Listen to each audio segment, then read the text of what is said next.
Histórica cantada de tabla del presidente de la República, Gustavo Petro, a Donald Trump. Lo acabó, le dijo las verdades en su cara, delante de todo el Caribe, delante de toda América Latina y obviamente que delante de toda la Unión Europea. Pues en Santa Marta, como conocemos, decía el presidente, gentes de América Latina, el Caribe y Europa, voceros y delegados de organizaciones sociales se encuentran en la Asamblea Alternativa de los Pueblos Latinoamericanos y Europeos. Así que prestémosle atención a este impresionante discurso del presidente de la República, Gustavo Petro, en el que acabó de manera directa y frentera a Trump. No fue una declaración simple de gobiernos en un comunicado frío que nadie lee, que nadie cuenta, que no sirve para nada, sino que al lado de las palabras que se lanzaron por diversos gobernantes, hombres y mujeres, casi por decenas, yo diría un centenar o más, en la Asamblea de Naciones Unidas, y después del crimen contra la flota de la libertad en el mar Mediterráneo, allí donde nació por primera vez la palabra democracia, y allí donde está la fosa común más grande del planeta en el fondo del mar, con cadáveres de migrantes, de árabes y de gente de color de su piel negra que trata de escapar de las sequías de su África, de su Medio Oriente, de sus guerras de invasión que hacen por el petróleo. Allí también cometieron el crimen de detener la flota y estalló el mundo humano en los gobiernos que eran cómplices del genocidio. Más allá que en otros más sensible el pueblo, en donde sus propios gobernantes se volvían cómplices del genocidio, porque hemos presenciado en estos días intensos un genocidio. Ha habido muchos.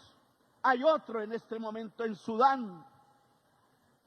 Y nos hemos vuelto sensibles a algo que quizás sea la indolencia del poder político, la indolencia del capital, si es que con dinero financiero, con dinero que llamamos capital, se hicieron las bombas. Por aquí pasa el carbón con que parte de ese carbón se hicieron. Este es uno de los puntos de mayor exportación de carbón del mundo. El ferrocarril que por aquí pasa no lleva seres humanos, lleva carbón a los barcos con destino a una industria del capital que está a punto, transformando químicamente la atmósfera, de acabar la vida en el planeta. Días intensos que nos van mostrando cómo los genocidios crecen, cómo la barbarie crece al mismo tiempo que crece la química del carbón en la atmósfera, producida por una palabra que resume todo: la codicia del poder del capital. Quizás la contradicción que hoy estamos viendo en el fondo de todo es la contradicción entre codicia y existencia. La contradicción entre el capital, sí, y la vida. Y la humanidad tiene que escoger, no hay alternativa. O se escoge el capital y la muerte o se escoge la vida. Y creo que no hay ser humano en el mundo, en ningún rincón del planeta, que no sepa escoger en este momento. Hoy la revolución se llama vida. Hoy la política del progreso se llama vida. Hoy no hay forma de separar los avances de la humanidad de los avances mismos de la vida. Hoy se piensa, se siente y se lucha. Es por la existencia y por la vida. Así de simple, pero así de profundo el conflicto que estamos viviendo. Las bombas con carbón colombiano que impedimos aquí sacar, que caían en Gaza, no eran simplemente por el problema histórico de Israel y Palestina. Era un experimento para mostrarnos a todos nosotros qué era lo que iba a suceder después, qué es lo que viene. No es solo Gaza. Eso que estamos viendo en Gaza va a pasar en el sur, en los continentes de la gente que trabaja y de la gente pobre, en los que no tenemos el poder mundial y nos están mostrando su ferocidad, su barbarie, su manera en adelante de actuar. Ha muerto la democracia en el mundo. Lo que reina es la barbarie. Es la crisis, sí, de un sistema productivo que llamamos capitalismo, que no ha aprendido a tener en su energía vital, o más bien en su energía mortal, una forma de sustituirla, porque prefieren aumentar la ganancia, como era su ley desde que nació, que mantener la vida en el planeta. Y por eso se niegan a abandonar petróleo y carbón y gas. Por eso se niegan a reducir la tasa de ganancia. Por eso se niegan a reducir los volúmenes de codicia en su corazón. Y por eso prefieren lanzar centenares de misiles, miles, sobre los niños y las niñas de un pueblo pobre, para mostrarle a los demás pueblos pobres que también eso pasará con sus niños y sus niñas. Es una experiencia para el mundo. Es una demostración de poder bárbaro. Aquí mismo en esta ciudad ya lo vivimos. De aquí salió un pescador pobre, Alejandro Carranza se llamaba, padre de una niña y de un niño. La niña quería universidad aquí en esta ciudad, compañero Caicedo, y él, en su afán de conseguir la universidad, quizás, no sabemos siquiera, decidió recibir el pago de algún narcotraficante que vive en Miami o vive en Dubái para llevar algún kilo hacia otra isla más al frente. Y se le dañó la lancha y estuvo en condición de indefensión y lo avisó. Y sin embargo le cayó un misil y lo mató a él y a sus compañeros en la lancha. No sabemos si era pez lo que llevaba o era cocaína, pero hubiera sido pez lo que llevaba o fuese cocaína, él no tenía pena de muerte y no tenían por qué haberlo asesinado.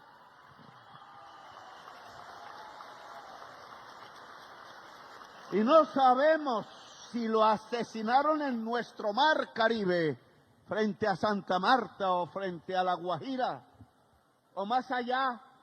Pero cualquiera que sea el lugar y lo que hacía el pescador pobre, nadie puede decir que ese pescador pobre, padre de una niña que simplemente quería estudiar una universidad y de un niño menor de edad en un rancho de Palma, fuese un narcotraficante. Me opongo a ello. Mentiroso Trump y sus amigos. Mentiroso, señor Rubio. Lo que estáis matando no son narcotraficantes.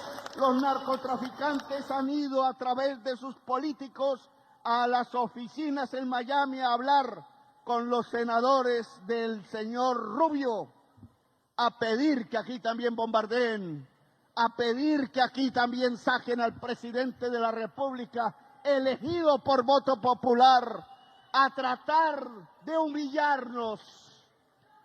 Y Colombia no se deja humillar, porque esta es también la patria del libertador Bolívar.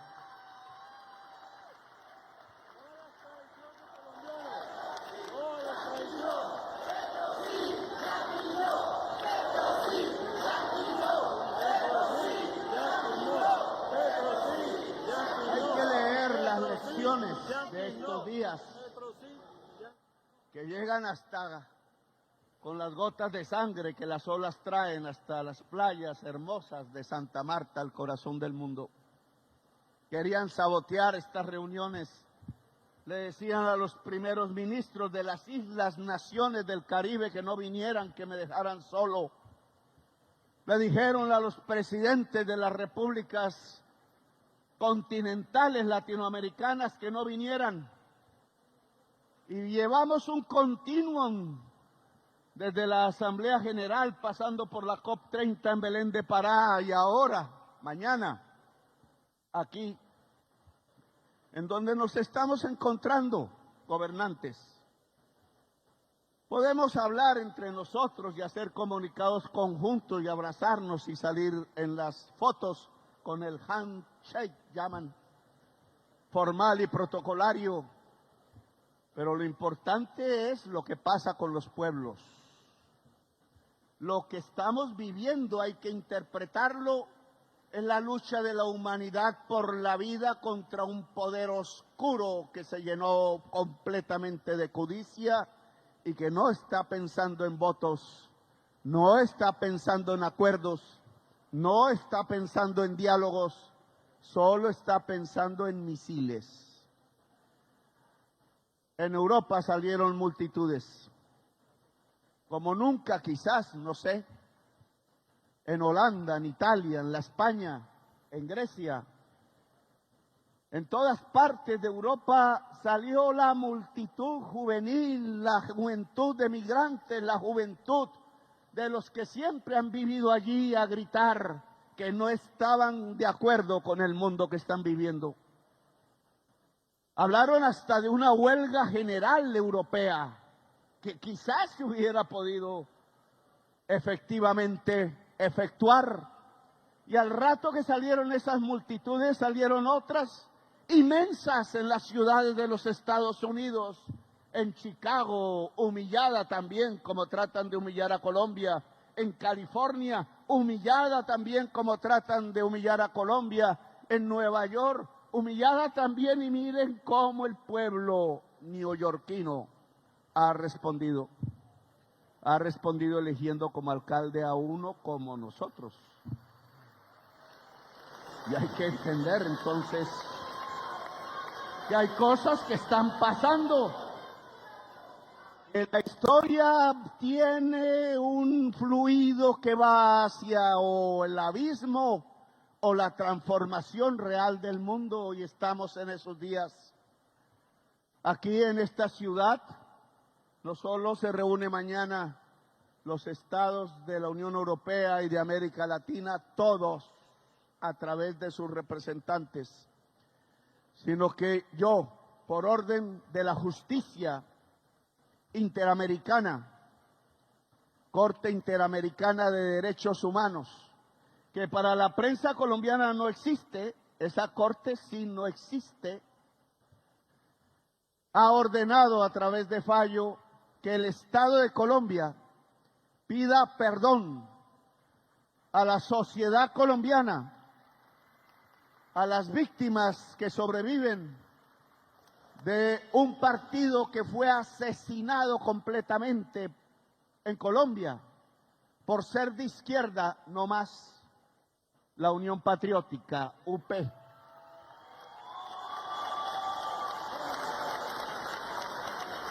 Aquí pasó lo que en tantos otros lugares, lo que pasó con el Partido Socialdemócrata y Comunista y de centro liberal en Alemania con los nazis enviados a los campos de concentración, lo que pasó con los socialistas, comunistas y cristianos políticos en Italia mandados a la cárcel por Benito Mussolini, lo que pasó con los republicanos españoles mandados al exilio o al fusilamiento en el gobierno de Franco, o en Indonesia, o en el Cono Sur, cuando un señor como Videla o un señor como Pinochet se hacían al poder, y ahí sí no hablaban de la crisis de la democracia, ocultaron la palabra democracia con tal que las fuerzas sociales y de oposición en América Latina fueran destruidas. Aquí pasó lo mismo. Y no había general en el poder. Decían que éramos una democracia, pero vivíamos 25 años continuos bajo estado de sitio. Mi juventud pasó bajo esos años, asustados porque si poníamos una consigna en una pared y nos cogían, pues no salíamos vivos al otro día. Tortura generalizada de 10,000 personas en la ciudad de Bogotá buscándonos a nosotros, el M-19. Y aún se preguntan ahí por qué la violencia de 1985. Porque no han querido hacer reformas sociales para un pueblo como Colombia, que es la segunda nación más desigual socialmente del planeta. Porque cuando pacíficamente los pueblos se expresan, 1922, aquí al lado, Aracataca, Ciénaga, estamos a media hora en carro, mataron 3,000 trabajadores de las bananeras por orden de la United Fruit Company al general Cortés, creo, y ametrallaron los trabajadores. Y ahí porque en las páginas de 100 años de soledad de Gabriel García Márquez, que nació aquí cerca en Aracataca, zona bananera, aparece un capítulo en donde un tren eterno que nunca para, que nunca se detiene, que no finalizan sus vagones, iban llenos de cadáveres de trabajadores asesinados. En su literatura mostraba lo que fue la matanza de las bananeras.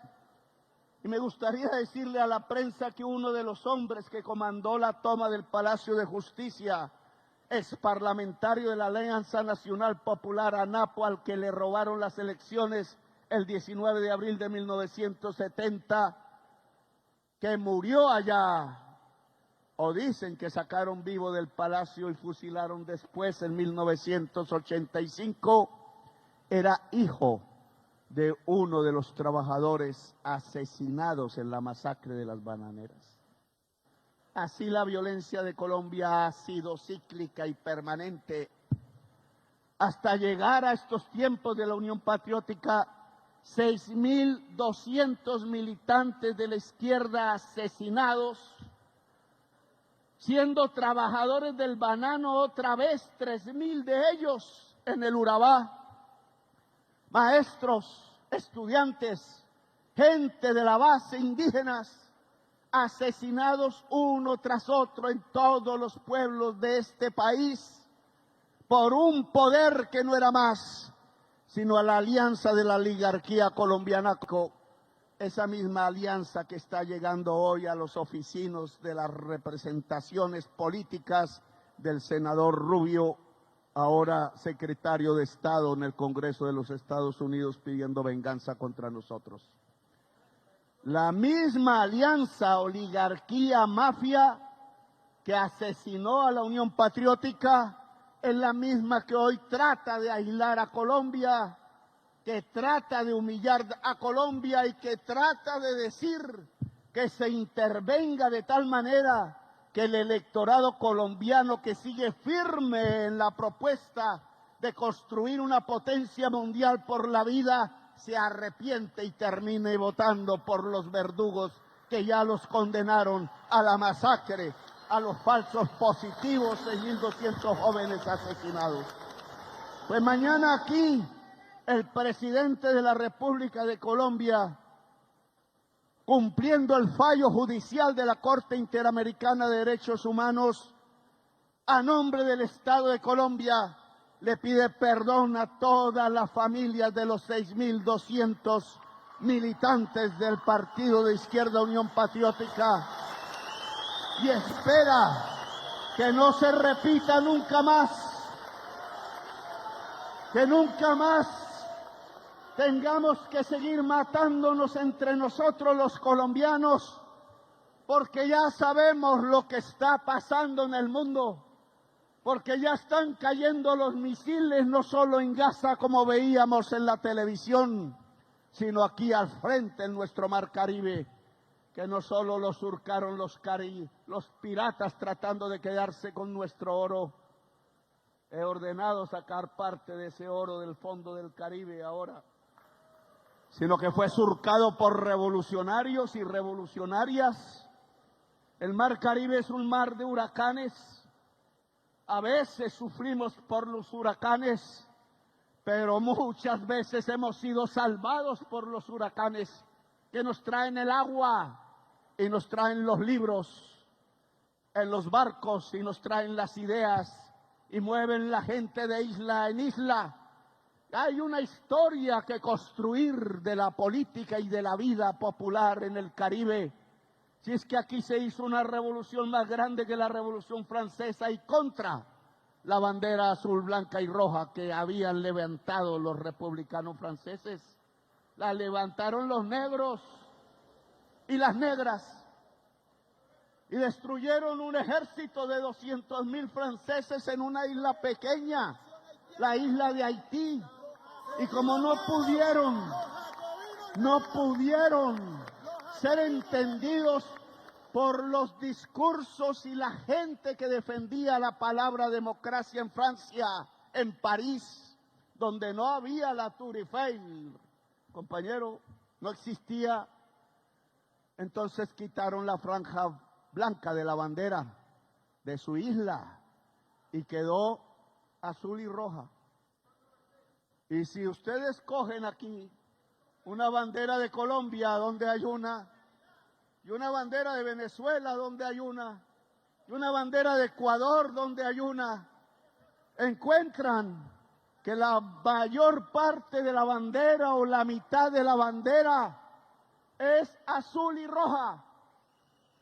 Y entonces tenemos que rehacer una historia en este Caribe, porque no es aquel cuento romántico en donde Miranda, enamorado de una zarina que no tenía, bueno, no doy mis calificativos, ya me regañan. La zarina no era capaz de enamorar a Miranda, por eso él se fue de allá.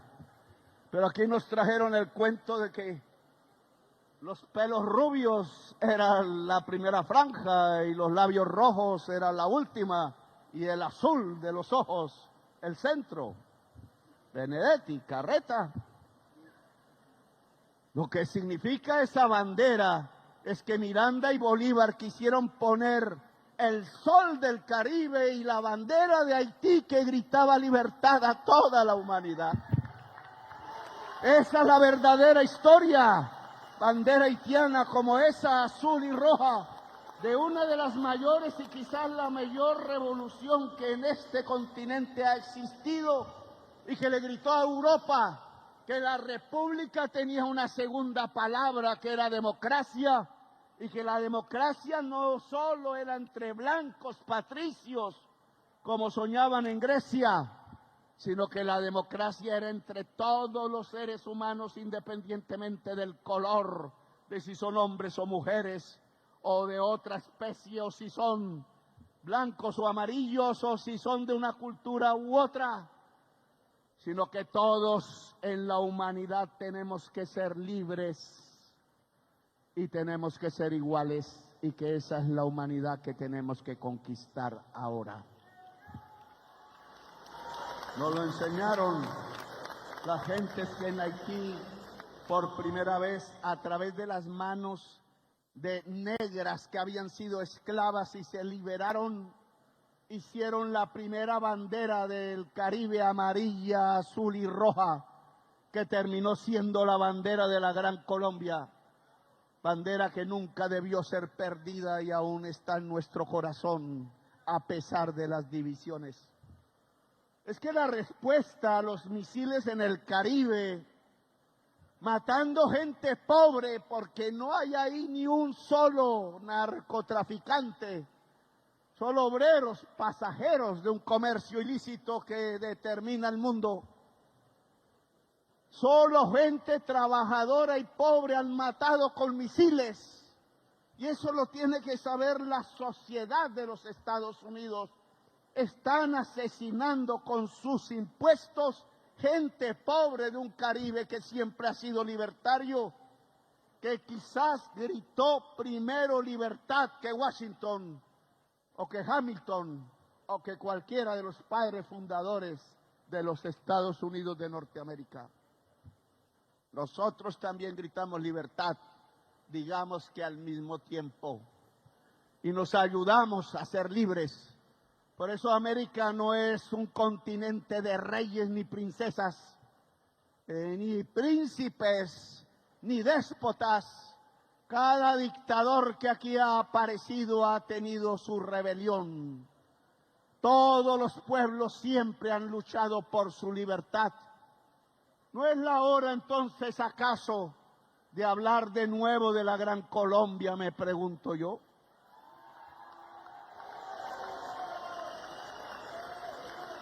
La respuesta que merecería un acto tan déspota, tan arbitrario, tan grosero, con presidentes, con pueblos de Latinoamérica y sobre todo actos de asesinato real contra gente humilde y trabajadora de este Caribe, no debería ser nuestra propia unión.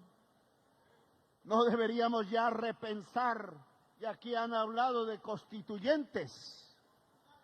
¿Y por qué no organizamos a través de las mismas bases de la sociedad, sin pedir permiso, los comités de constituyentes en los 3 o 4 países que formamos la Gran Colombia? ¿Por qué tenemos que esperar si un presidente quiere o no, si las circunstancias políticas lo permiten o no, si es que el poder constituyente es el poder del pueblo, no de los gobiernos? ¿Por qué no decimos que este aglutinamiento en lo que tiene que ver con esta región bien puede intentar reformar las constituciones de uno y otro país con un mandato que diga que se cree la Confederación de la Gran Colombia para unir el sueño bolivariano de nuevo y ser poderosos? ¿No podría ser una solución a los actuales problemas políticos internos? Y por ahí yo me pregunto y derivo hacia la humanidad misma. Es que es hoy, y lo veremos mañana, la salida sale de acuerdos entre estados y gobiernos, o está pasando esa época del Estado-Nación que generó el capital precisamente. ¿No será que ya estamos ante una crisis de las Naciones Unidas que no es capaz de construir un ejército que sea capaz de detener un genocidio? ¿No será que esa impotencia que observamos en la Confederación de los Estados del mundo para detener la barbarie, para decir basta, para defender el derecho, la civilización y la vida, no está mostrando es que tenemos que pasar a otra etapa en donde lo que se tiene que juntar es la humanidad misma y actuar como un solo cuerpo capaz de aniquilar el poder de la codicia y plantar la bandera, ojalá azul y roja, ojalá amarilla, azul y roja en estos espacios, que sea la bandera de la vida? ¿No será que tenemos que superar la idea de partidos, incluso de organizaciones clásicas del pasado, incluso maneras de pensar que ya se anquilosan, y pasar a estas nuevas épocas donde la fibra óptica, el conocimiento global, el trabajo colectivo nos está construyendo es un nuevo sujeto revolucionario que se llama humanidad, y que la humanidad es la que puede detener las bombas nucleares y el genocidio, como lo acabamos de ver hace unos días, cesando así sea momentáneamente las bombas en el cielo sobre los niños de Gaza, que hoy vuelven a caer. ¿No será que tenemos que dar pasos más audaces y abrir una nueva época? Hay un viejo profecía, Benedetti, usted me recordará, que dicen que la escribieron en los 60s, en los 70s, que vendría un día en que el águila dorada atacaría al cóndor, y que en esa lucha del águila dorada tratando de destruir la vida del cóndor, se despertaría el jaguar que estaba dormido ancestralmente en nuestros pueblos. Por eso me puse la gorra de mi hija, Andrea, que el jaguar ancestral va a despertar si el águila dorada se atreve a atacar el cóndor. Esa es la leyenda. No sé si será cierta o no, pero entonces yo sí le diría a Rubio y a Trump, cuidado, están atravesando el Caribe de los libertadores, cuidado, se están metiendo con la patria de Bolívar. ¿Acaso es que no han leído la historia de Bolívar? Es que están llegando a las islas y a las tierras donde ejércitos de campesinos con lanzas derrotaban los ejércitos más poderosos del mundo, uno el español del rey, otro el francés de la república, y no pudieron. Cuidado, es que en el mar Caribe hay unos pueblos que siempre han estado acostumbrados a los huracanes y pueden desatarse como un huracán. Y eso es lo que dice la leyenda. Si el águila dorada ataca el cóndor, despiertan el jaguar, que es los pueblos americanos. No despierten el jaguar. Aún podemos hablar. América del Sur puede salvar a los Estados Unidos limpiando su matriz energética de fósiles, de carbón, de petróleo y gas. Hablemos, pero de tú a tú, sin arrodillarnos entre iguales, porque si se atreve el águila dorada a atacar, lo que van a encontrar aquí es el jaguar despertando poderoso, y la historia cambiará definitivamente, no solamente en las Américas de la libertad, sino en el conjunto del planeta, la humanidad. Gracias, muy amables, por haberme escuchado. Muchas gracias al señor presidente Gustavo Petro Urrego. De esta manera damos por finalizado el presente evento. Agradecemos la asistencia. Por eso los invito, no olviden a dejar su like, su comentario para hacer viral este momento tan histórico de Colombia, no arrodillándosele a los Estados Unidos y dejando en ridículo al uribismo en el país. Desde la tierra del trueno, desde el Catatumbo, haciendo resistencia, construyendo paz y buscando reconciliación, soy Libremente. Aquí las cosas como son. Nos vemos en un próximo capítulo. Hasta pronto, señores.